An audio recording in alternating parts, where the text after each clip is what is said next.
You say to someone, why are you feeling this way? What's wrong with you today? And they say, I am this way because of that person, because of that circumstance. What they're really saying is that person or circumstance is actually controlling my feelings and controlling my thoughts. Well, anything that's controlling my feelings and my thoughts, I'm victim to, right? So it makes sense then that when things are good, you feel good, and when things are bad, you feel bad, right? So when you start changing the way you think and feel, and it starts producing outcomes in your life, you're going to believe you're the creator of your life and less of the victim of your life. And the hardest part about all of this is just making the time to do it. If you're not even peaceful, there is nothing in your life that you can do in a worthwhile way. To be peaceful essentially means this, that you're not messing your mind. To be peaceful means that your system is at ease. You know how to conduct your mind, you know how to conduct your emotions, your body and your energies. You are peaceful. If you change the picture in your mind, you change the chemistry, you change the fate. So I'll give an example.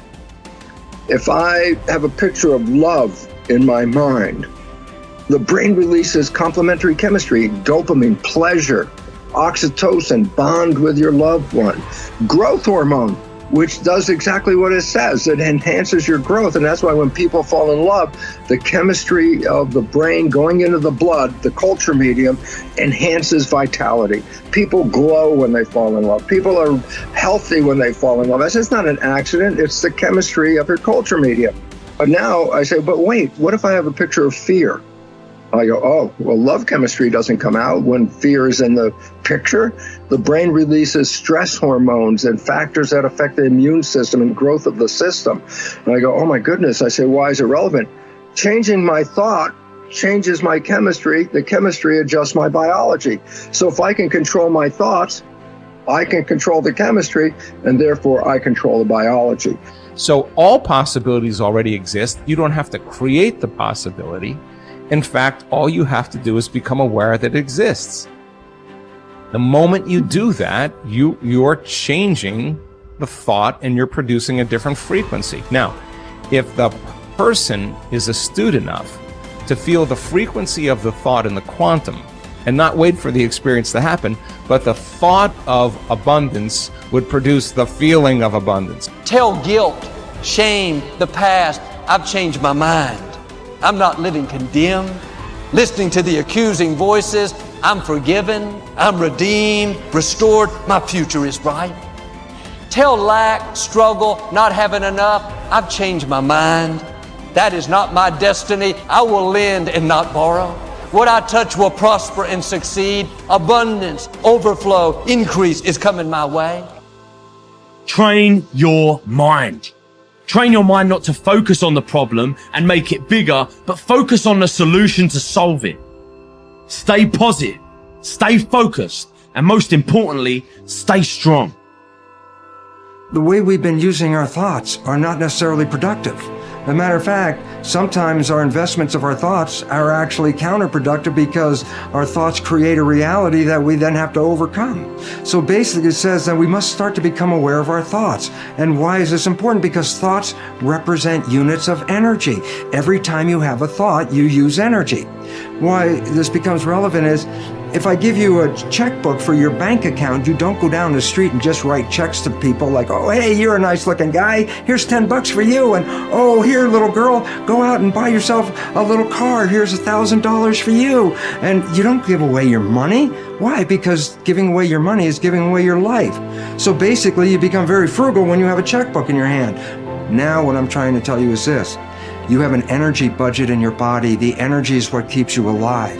When you start using energy and writing checks where you get no return from your energy, then it's exactly the same as writing checks out of your bank checkbook and giving away your cash.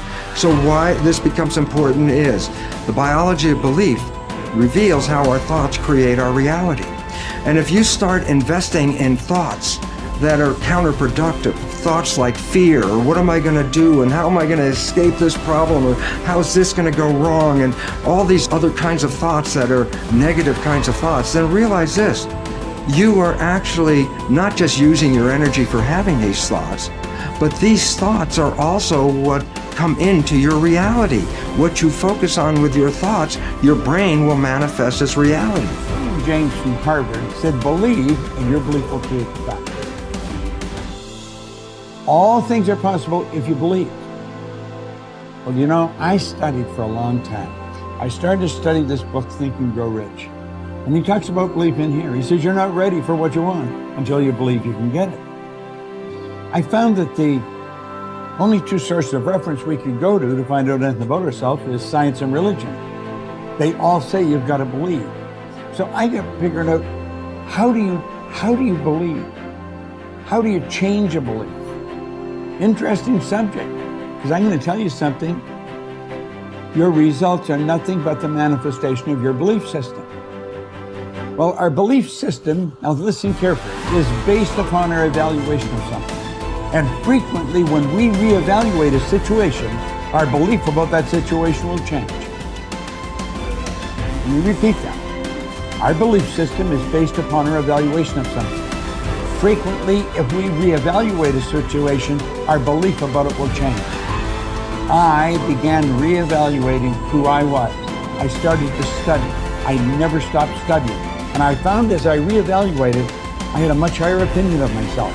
I found out things about me that I would have never believed if you had told me. The power that's locked up within us, the marvelous system we've got. Do you know the blood circulates through your veins every 33 seconds, through hundreds of miles of passageway? Bang, just like that, clears all the food in and all the garbage out.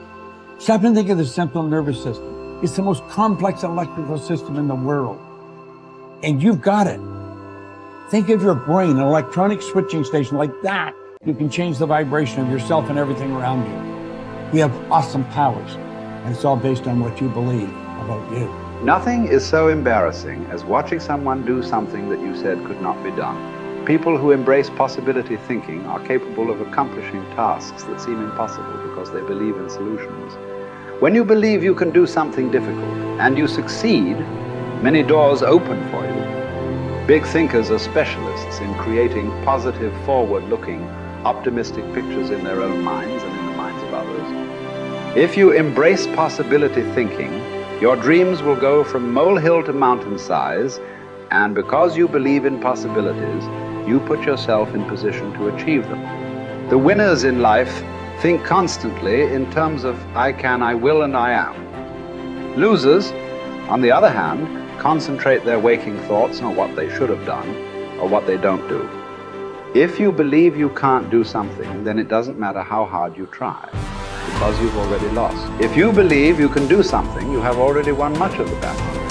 The first step in becoming a possibility thinker is to stop yourself from searching for and dwelling on what's wrong with any given situation.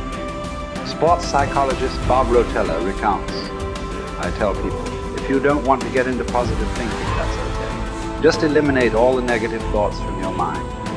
Whatever's left will be fine. If possibility thinking is new to you, you're going to have to give yourself a lot of coaching to eliminate some of the negative self-talk you may hear in your head. When you automatically start listing all the things that can go wrong or all the reasons something can't be done, stop yourself and say, don't go there. Then ask what's right about this. That will help to get you started. And if negativity is a really big problem for you and pessimistic things come out of your mouth before you've even thought them through, you may need to enlist the aid of a friend or family member to alert you every time you utter negative ideas. One of the best ways to cultivate a possibility mindset is to prompt yourself to dream one size bigger than you normally do. Let's face it, most people dream too small. They don't think big enough. Henry Curtis advises, make your plans as fantastic as you like, because 25 years from now, they will seem mediocre. Make your plans 10 times as great as you first planned, and 25 years from now, you will wonder why you did not make them 50 times as great. If you push yourself to dream more expansively, to imagine your organization one size bigger, to make your goals at least a step beyond what makes you comfortable, you will be forced to grow. And it will set you up to believe in greater possibilities. Most people want their lives to keep improving, yet they value peace and stability at the same time. People often forget that you can't improve and still stay the same. Growth means change. Change requires challenging the status quo. If you want greater possibilities, you can't settle for what you have now. When you become a possibility thinker, you will face many people who will want you to give up your dreams and embrace the status quo. Achievers refuse to accept the status quo.